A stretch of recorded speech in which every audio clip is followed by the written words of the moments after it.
Hey, hey, hey. Happy Wednesday. Come on in. Pull up a chair. The Gaming Gang Dispatch is in the air.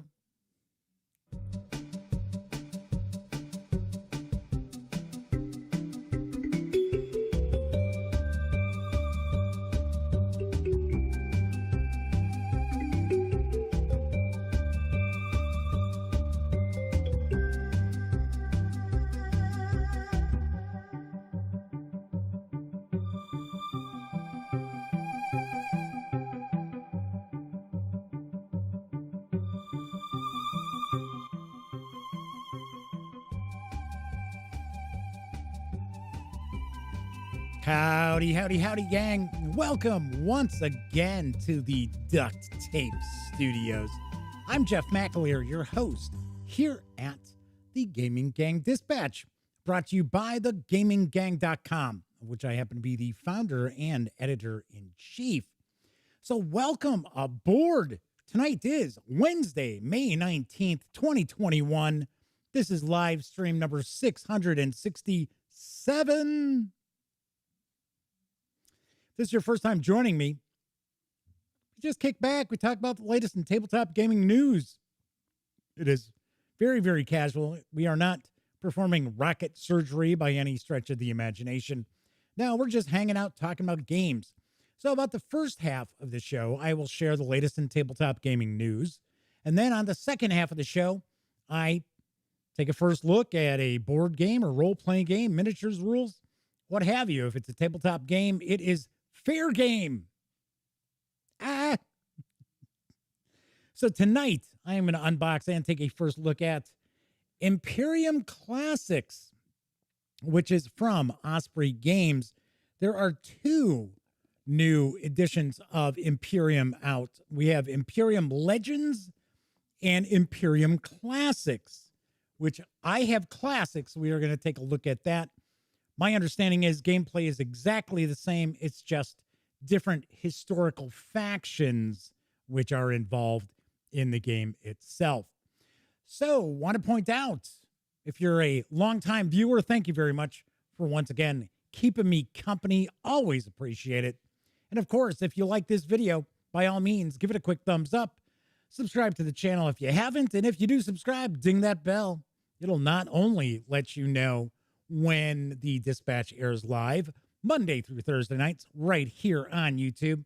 It'll also let you know when I upload other videos, such as my review of Call of Cthulhu, Reign of Terror, which will be up tomorrow afternoon. It is done. It is in the can. It is finished. So, got that on the horizon. And I've got some other goodies as well. I will share my other review that will be up on Friday a bit later on. Of course, do want to mention when you're not watching videos on the Gaming Gang channel, be sure to visit thegaminggang.com for all the latest in gaming news, reviews, and a whole lot more. You know the drill. Get your geek on at thegaminggang.com. And this is a live stream, so that means chat is available.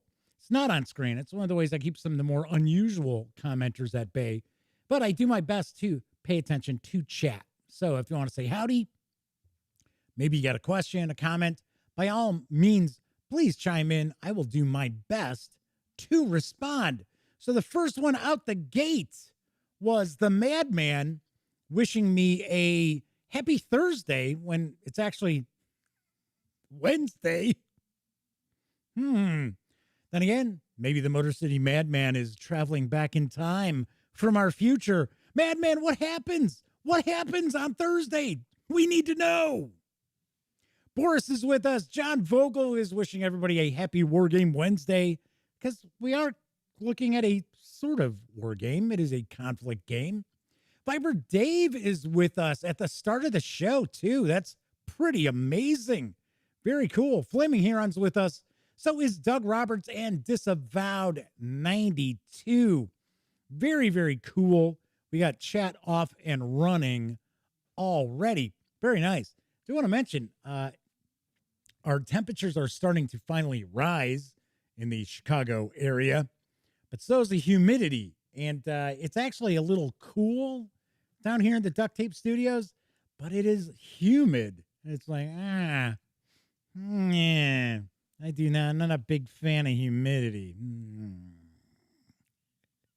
So the madman says they have no idea what day it is. They are far too busy with work. All right. Yes. Flaming Heron says the madman is back from the future with his DeLorean and everything. Very nice.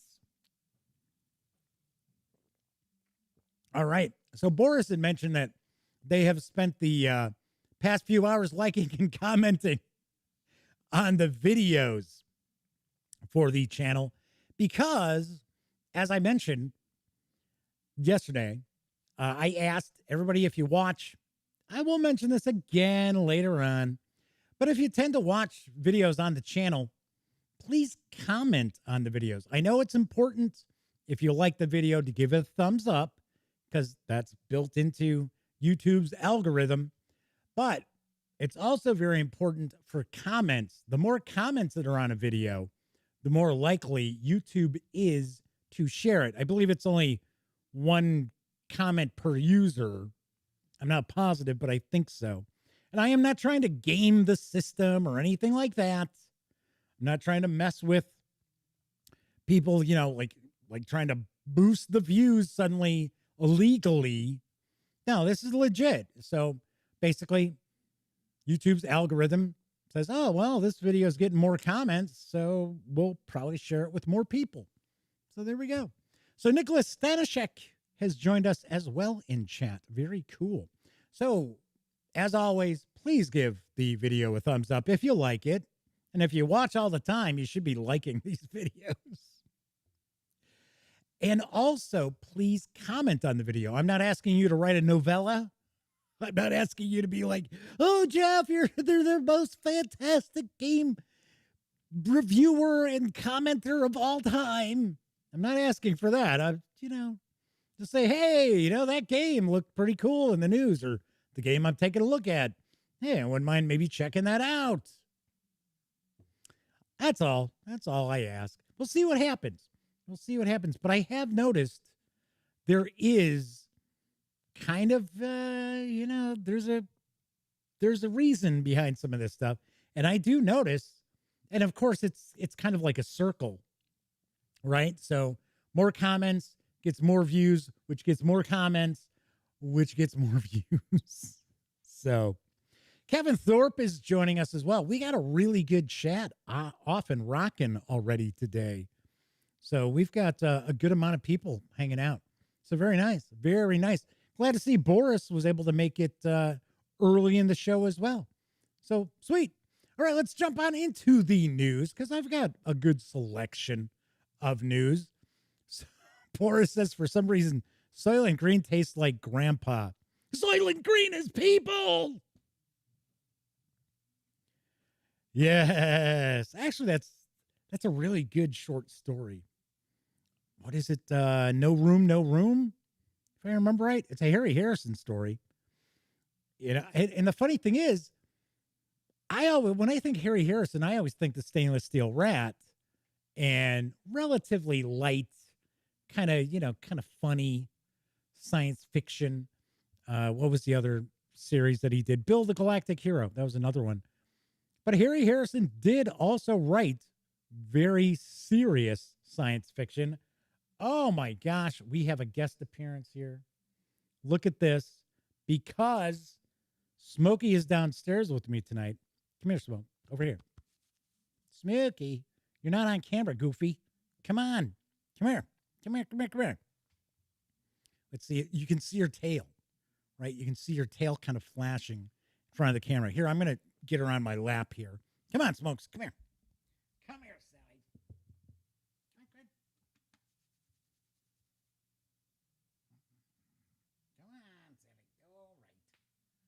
Come on, Sally. All right.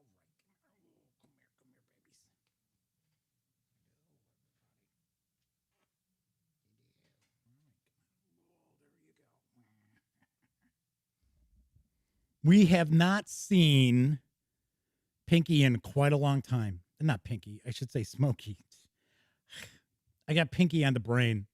And I'm not talking Pinky and the Brain.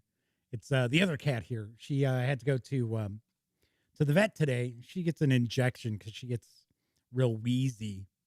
It's got to be obviously a hormone. But they also clipped her nails because they were kind of starting to grow in on her paws. And so she can't use the boxes. So she has to use a box with paper torn up, which if you've had a cat, you know, you sometimes have to do that for different things. So she's upstairs, Smokey's down here, and the door is actually closed, it's never closed down here. So she's now on my lap. She was on my lap earlier and then just left. So I assumed that'd be the end of seeing little Smokey while the show is on. But then all of a sudden she just jumped up on right up on the table here. All right, relax you. Okay, so without further ado, let's get on into the news, because now available from Iello is Little Town. And here's the big news. Far beyond the farthest mountains, a valley overflowing with resources awaits you. Collect, build, optimize, and build a perfect little town in your image. In Little Town, you lead a team of architects and must dispatch workers to your town, collect resources and money, build buildings, and develop this, you guessed it, little town. In the game, which lasts 4 rounds, you can acquire resources such as wood, stones, fish, and wheat from the surrounding squares by putting workers on the board, with 3 workers being placed each round. When you place a worker, you can acquire the resources available in all 8 surrounding spaces. You can build buildings by using these resources, and you, or any other player, can gain the effect of the building when placing a worker next to it. If you place next to a building owned by another, however, you must pay them a coin before you can collect those resources. Players collect victory points by using the powers of buildings, by constructing buildings, and by achieving goals dealt to them at the beginning of the game. After 4 rounds, whoever has the most victory points wins. Little Town is for 2 to 4 players, ages 10 and up, plays in around 30 minutes. It does carry an MSRP of $29.99. It is out now. I believe this was originally a Japanese language game that had done very well. So I think this is the first time that Little Town has been available in English, and it is now in stores from Iello. So Disavowed92 says Little Town is a nice and fast filler game. There we go. Flaming Heron says the same thing we do every night, because Disavowed said, what are we doing tonight, brain? So Flaming Heron says, what we do every night, Pinky, watch the Gaming Gang. There you go, watching the Gaming Gang dispatch.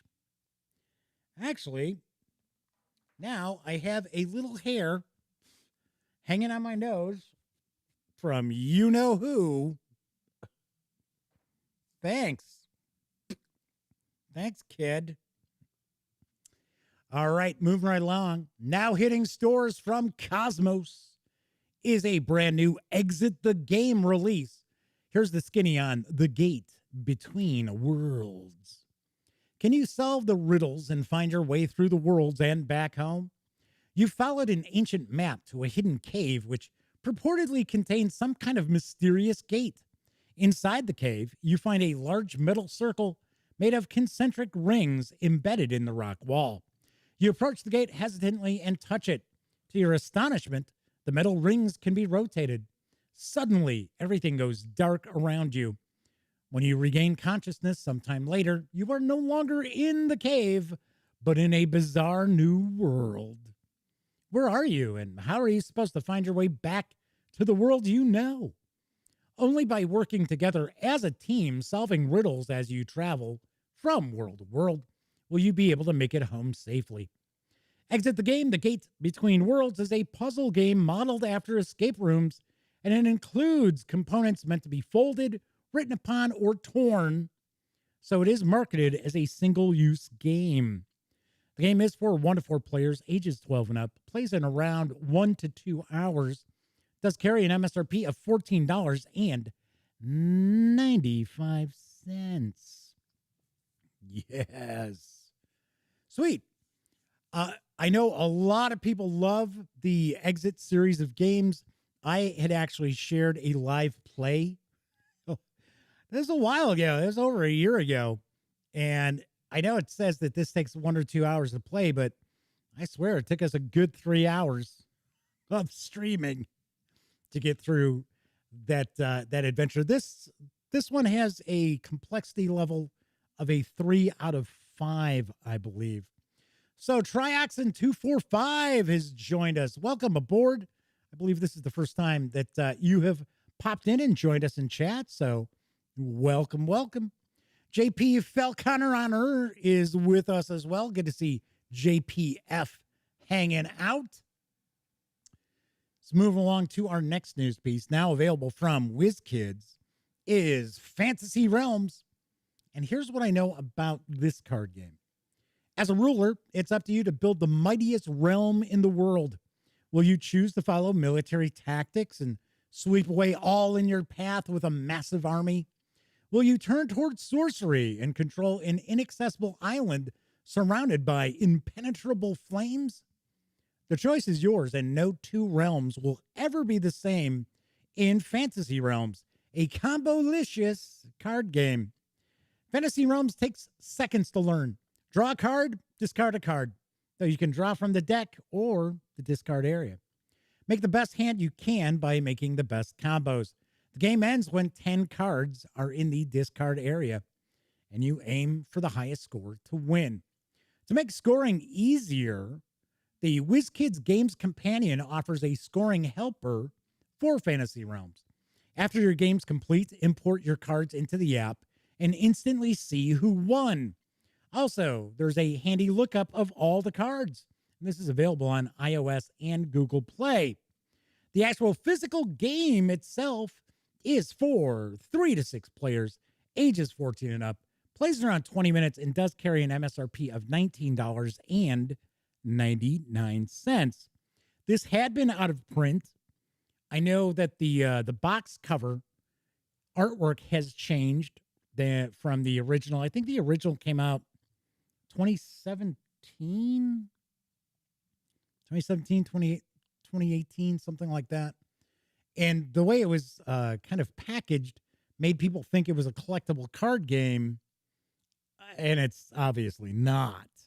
There is also an expansion coming very shortly for this. I'll probably talk about that next week. Give it a news piece for that as well. Let's move on to some role-playing game news, because there's a new edition of the role-playing game, Unbound. That's right, it is the second edition. It's now available from Rowan Rook Decard. Here's what I know.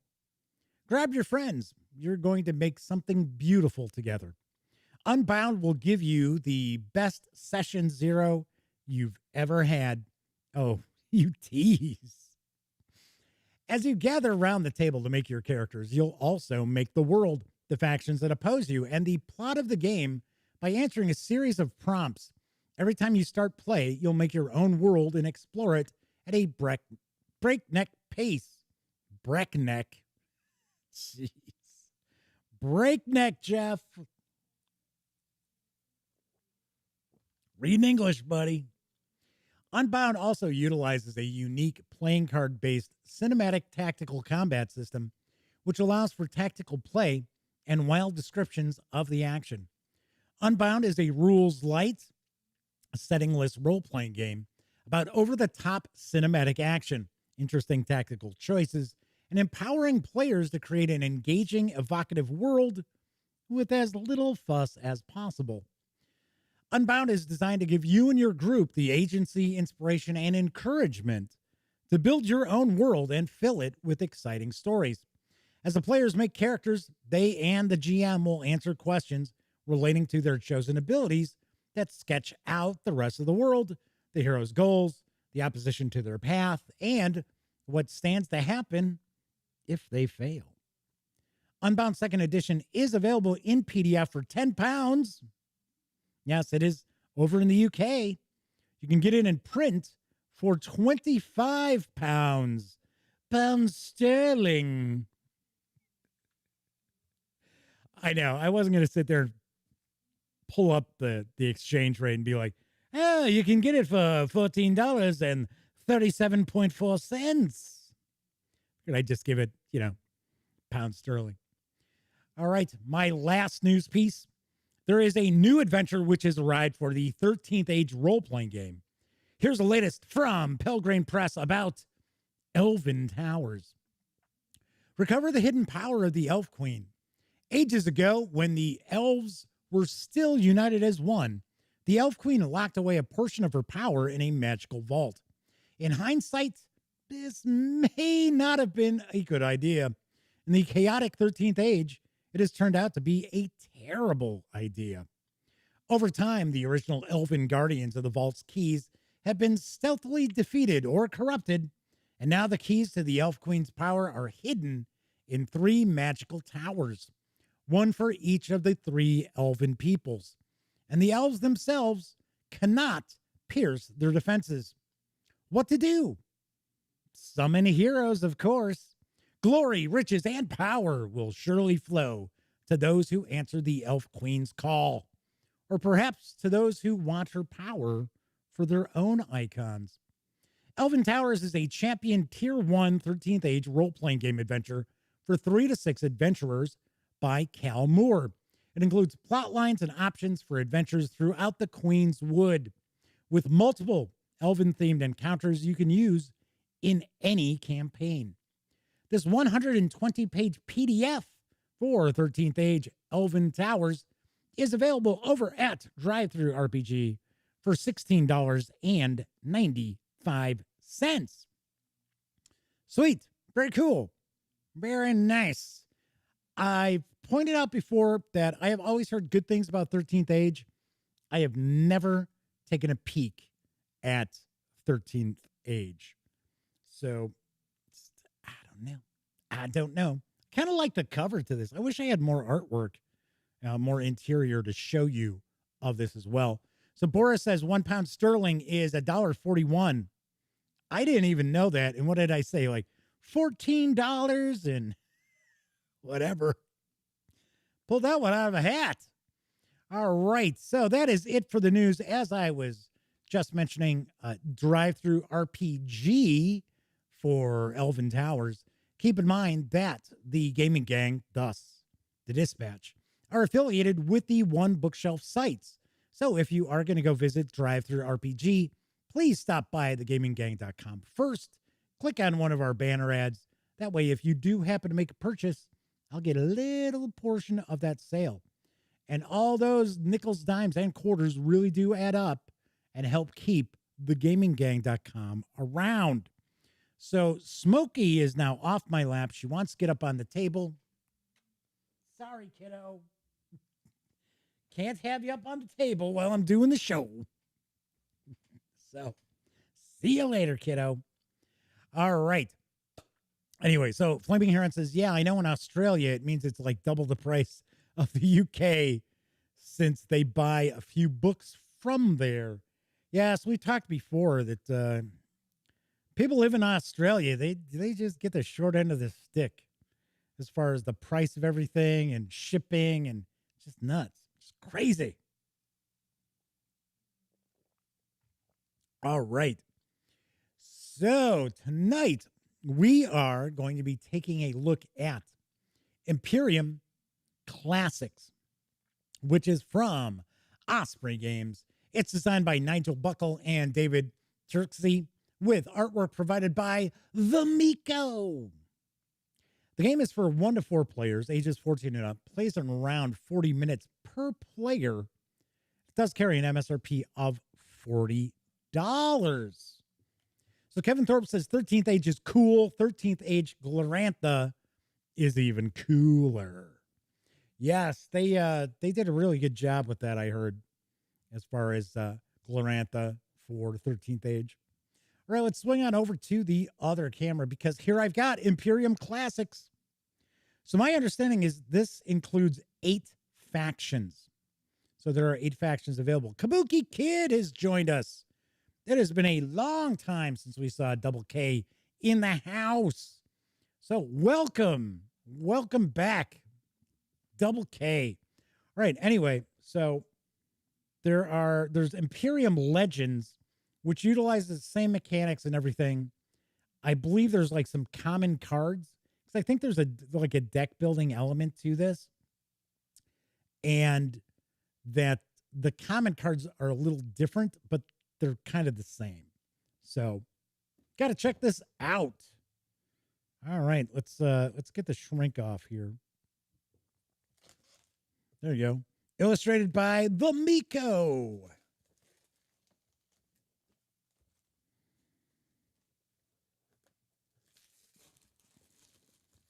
So, Kabuki Kid says that they have been busy most of the time when the show is streaming. Yeah, we missed Double K around here. Double K was joining us a long time ago. One of our regular viewers. All right, so let's see what we've got on the back here. So it says formidable adversaries are arrayed against you. Your people stand ready. History beckons. In the hands lies the destiny of one of history's great civilizations.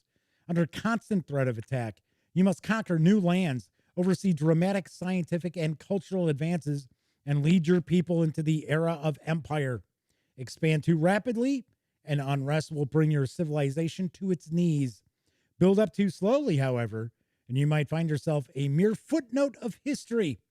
As one of 8 radically asymmetrical civilizations, you will compete to become the most dominant empire the world has ever seen.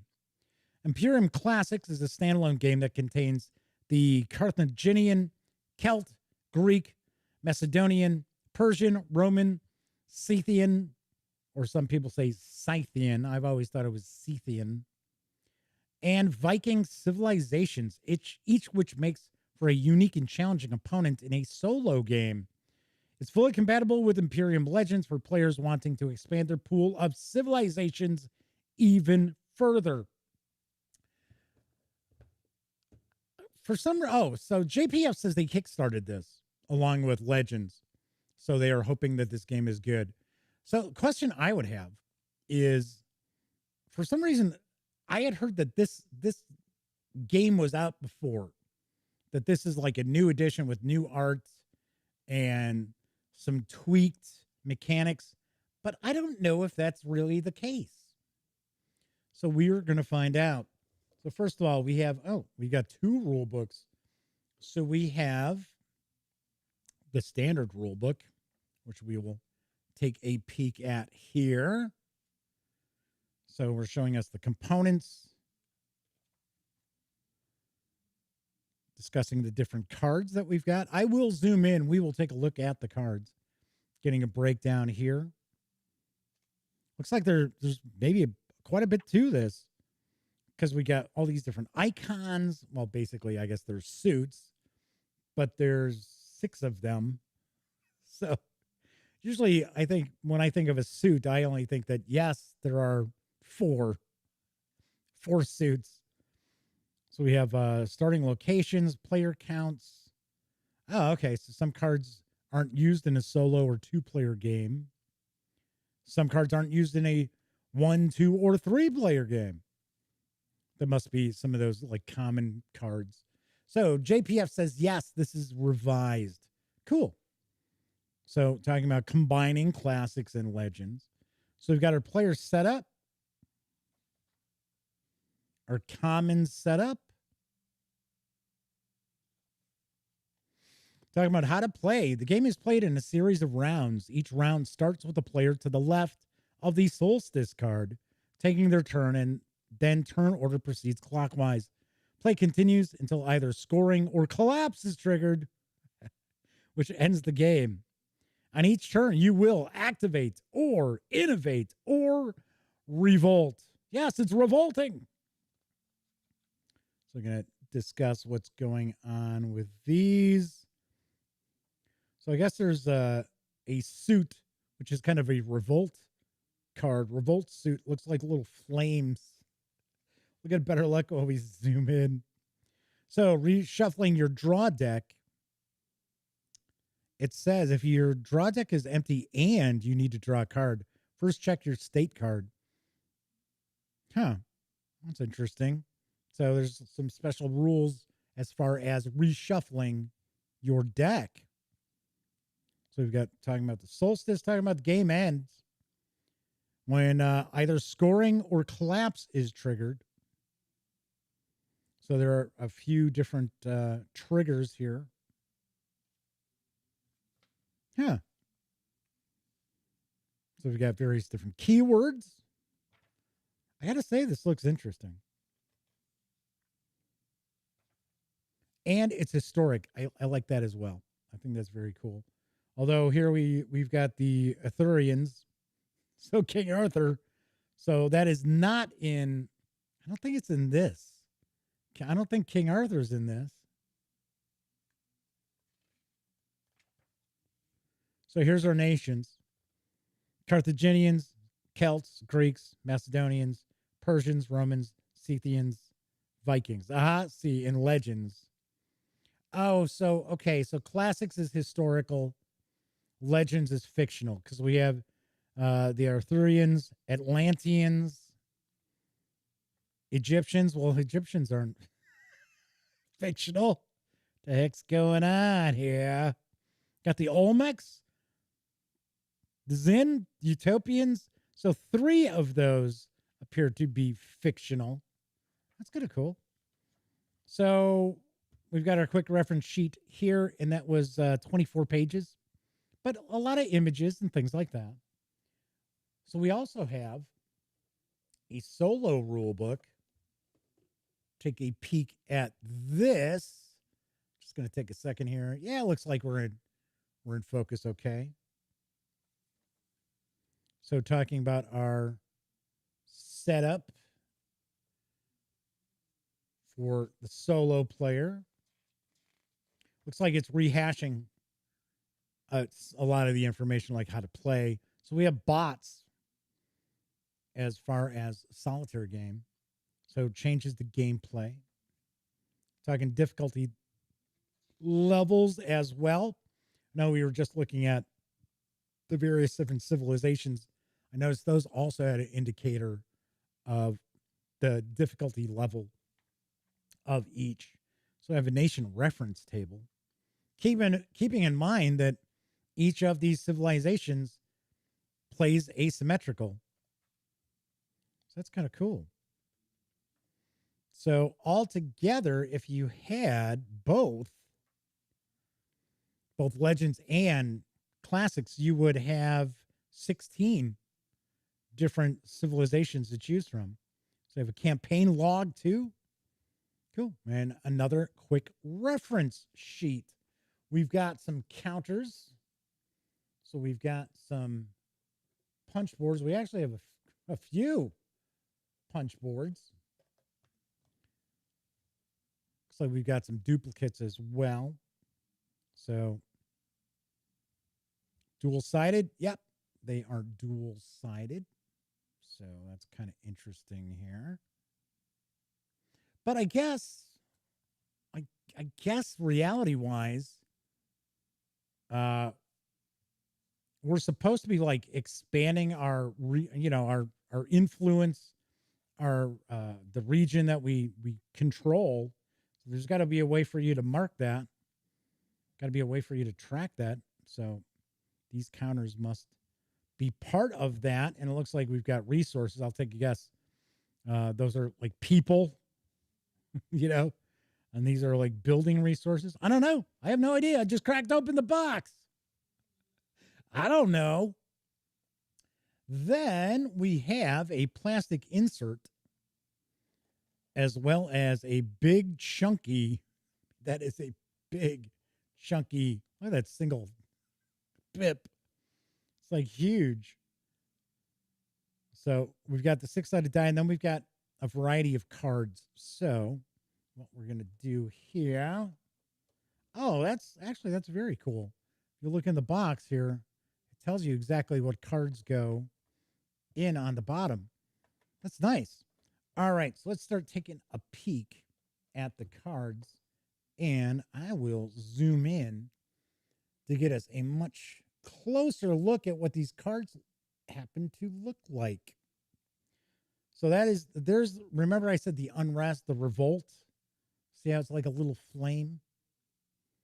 So that's kind of cool. Obviously enough, if you're going to be playing this game, invest in card sleeves, even if you're doing some penny sleeves, which unfortunately are no longer a penny. So we got some unrest cards. Okay, these are all the same. King of Kings. Praiseworthy. Great. Notorious.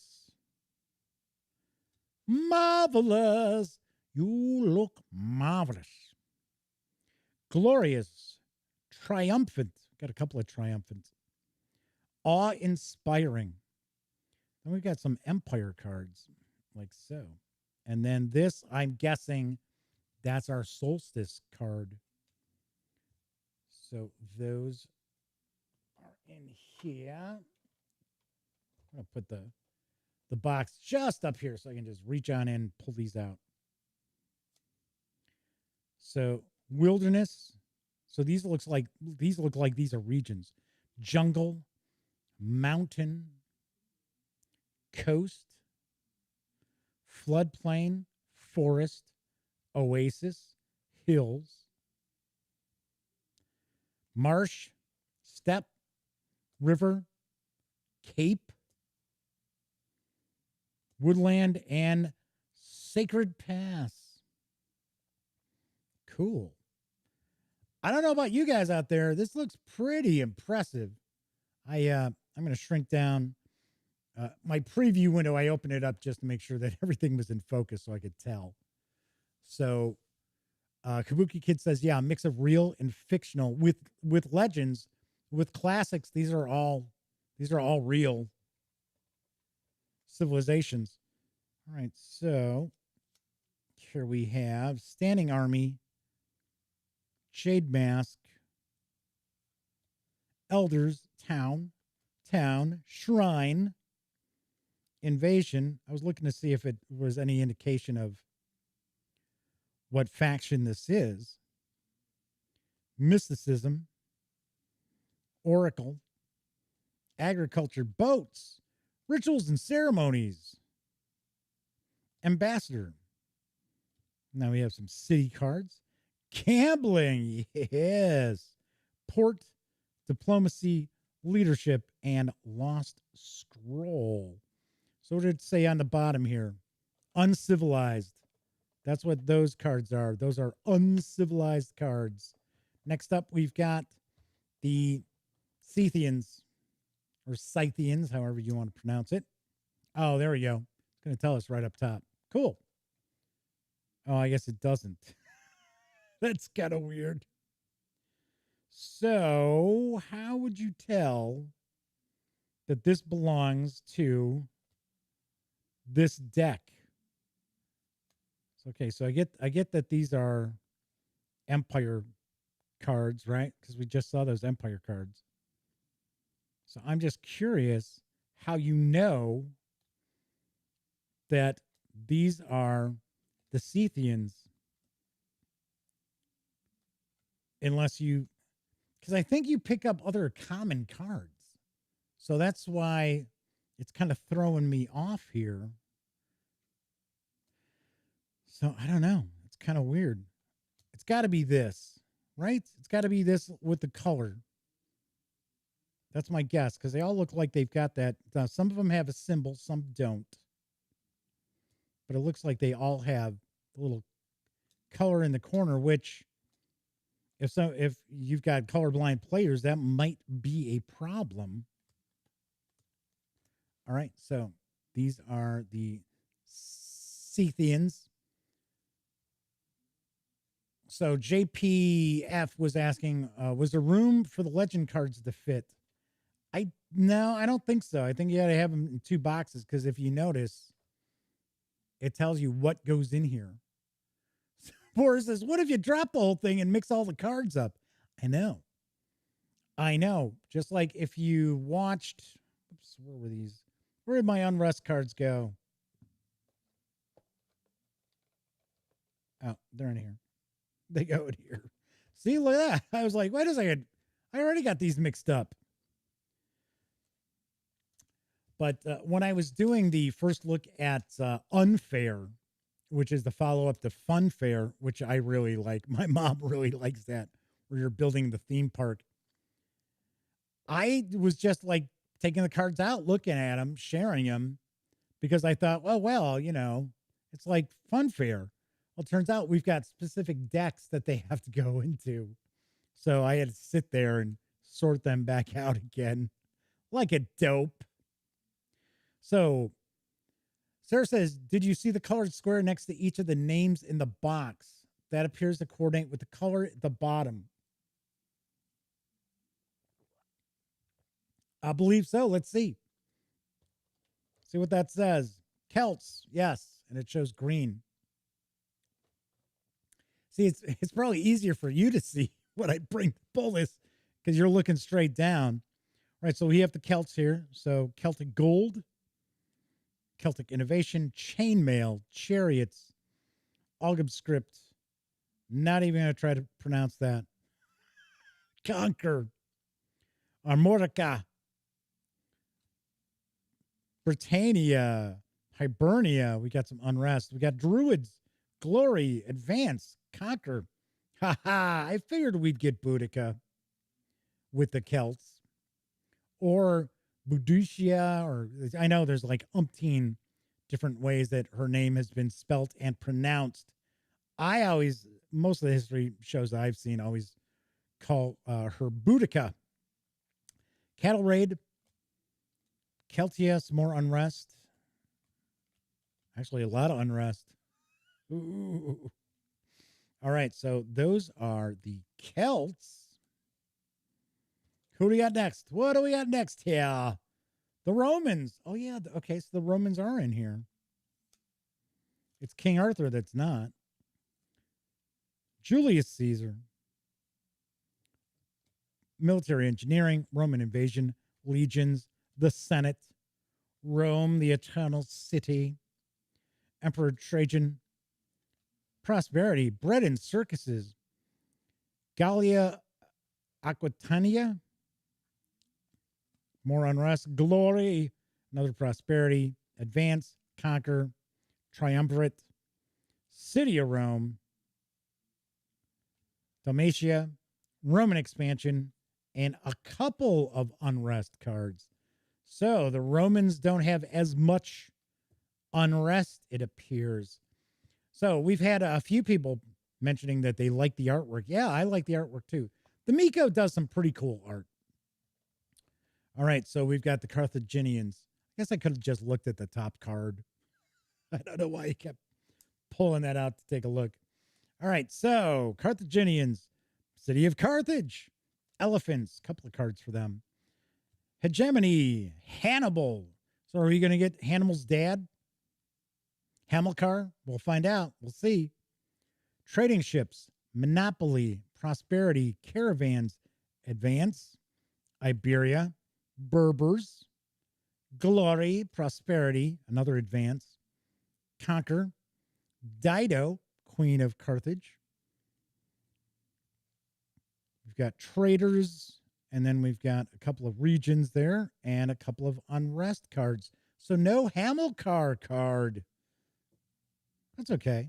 I mean, Hamilcar was pretty famous, rather famous warrior himself, but not, not legendary like Hannibal is. So we got the Vikings. So we got Harold, Iceland, Combs, Greenland, Fourier, Vinland, Sagas, City of Dublin, Longships, Skis, Rollo the Waka, Go a Viking, some unrest, Guthja, Scandinavia, Advance, Prosperity, Glory, Eric the Red, Jules Viking, All Thing, and some more unrest. Man, I'm digging this. I'm like, Of course, I have absolutely no idea how to play this, but I am just digging the artwork. I'm digging the cards. I like the different topics on these cards. So here we got the Olympic Games, Greek prosperity, Pericles, City of Corinth, science, Greek innovation, direct democracy, lighthouse, philosophy, City of Athens, plains of Thessaly, unrest, glory, Greek mercenaries, advance, conquer, settlers, City of Sparta, Peloponnese, forest of Foley, I'm not familiar with that, and a couple of unrest cards. Kabuki Kid says they just saw the movie Greenland and it was better than they expected. I had heard it's pretty good. I had not seen it. I've had an opportunity to catch it a couple of times, but I have not watched it. But yes, I had heard the same thing, that it was actually pretty good. People were going in, well, it was, on demand basically, but people were seeing it thinking, yeah, I don't know how good this is going to be, because it's kind of an apocalyptic movie. So Sarah said she actually went back in the stream a bit to take a second look at these cards because she was confused a little. All right, so here we have the Macedonians. So there we go. We've got Alexander, development, Parmenion, companion cavalry, Alexander the Great, mosaics, Alexandria in Egypt, Alexandria in Aria, prosperity, glory, advance, conquer. Got a couple of conquer cards there. Philip II, phalanx. Not even going to try to pronounce that valley. Orestes, Pelagonia, and 3 unrest cards. So we've got, it looks like 1 civilization left and then a couple of small decks of cards. So here we have the Persians. So, of course, we've got to be getting Xerxes here, right? Battering ram, development, windmills, satrap, Persian gold, Babylonians, Darius the First, Aracusia, no clue. Median Empire, there's an unrest, glory, prosperity, advance, conquer, couple of conquers, Bactria, Zagros, Lydians, unrest, and unrest. Wow, I'm kind of surprised we only had Darius II. I would have thought for sure we would have had Xerxes in there, but I guess not. Be a good idea if I... Oh, I see it's dual-sided there. So just make sure you put that on top of the deck. All right, what do we got here? Armenians. So I'm wondering if these are, I think these are commons. So you have Armenians, Assyrians, Egyptians, Ionians. Oh no, these are the civilizations from Legends. At least some of them.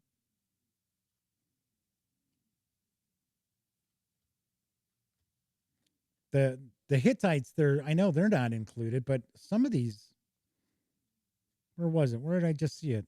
Egyptians, for one. We know they're in there. The Olmecs, the Zin.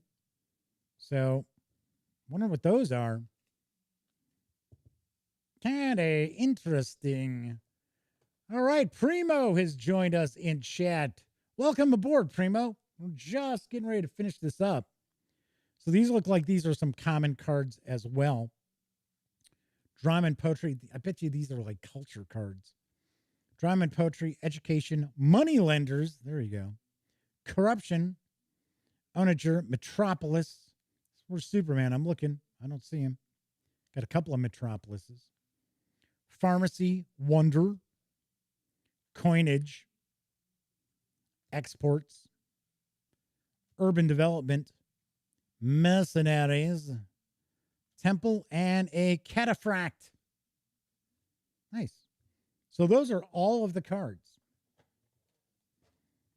So they're all the cards, and there is still room for more cards in here, but I wouldn't expect you to sit there and squeeze any more in there because it tells you exactly what is supposed to get a little more light there for you, give you a little more, tell you what's supposed to go here.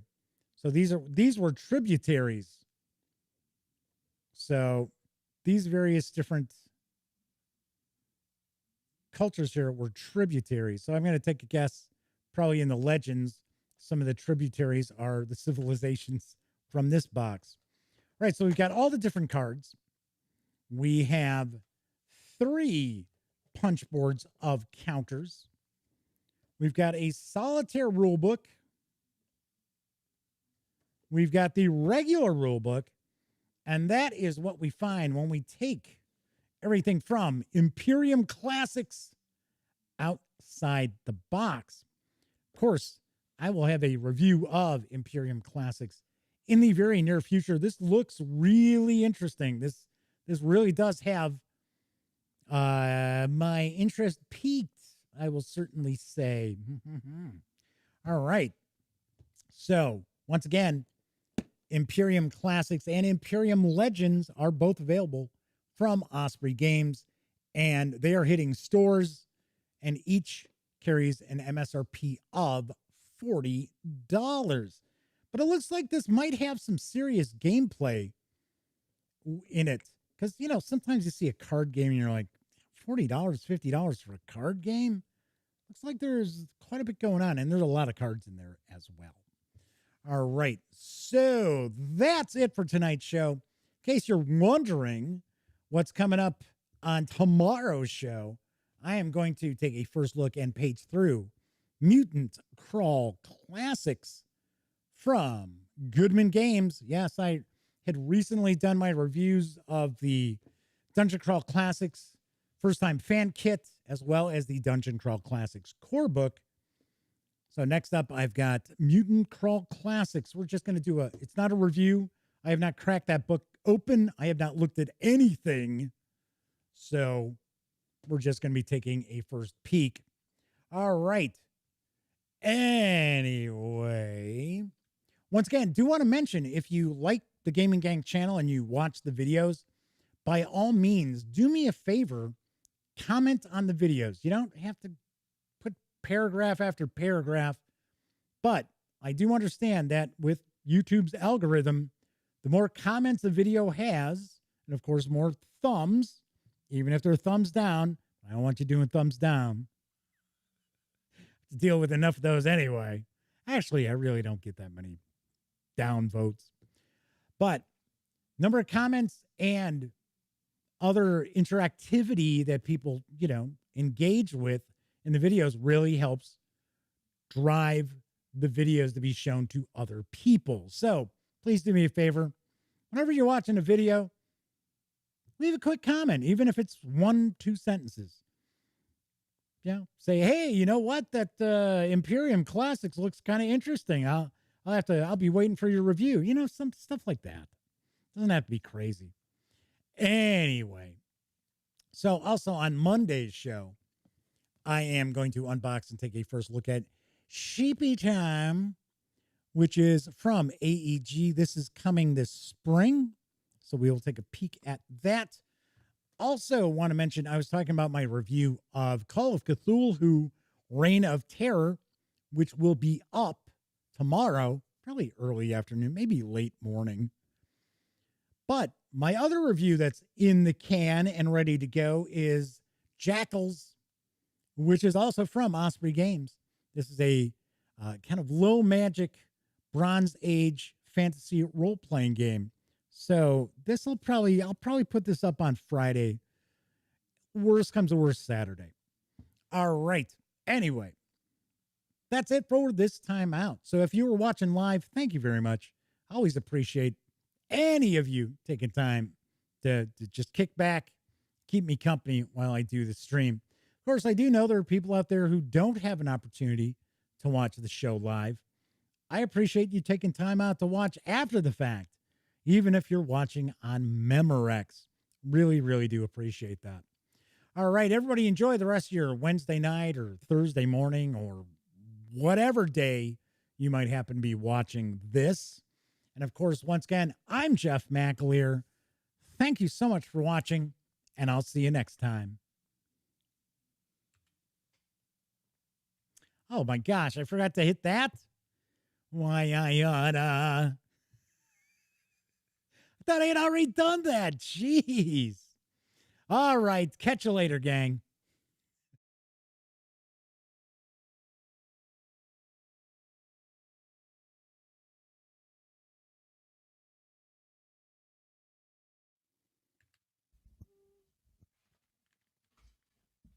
Oh, you're still here. Well, while you're kicking it, how about subscribing to the Gaming Gang channel? Or seeing the latest episode of the Gaming Gang Dispatch? Or finding out what YouTube recommends you check out here at my channel? And of course, don't forget, get your geek on at thegaminggang.com.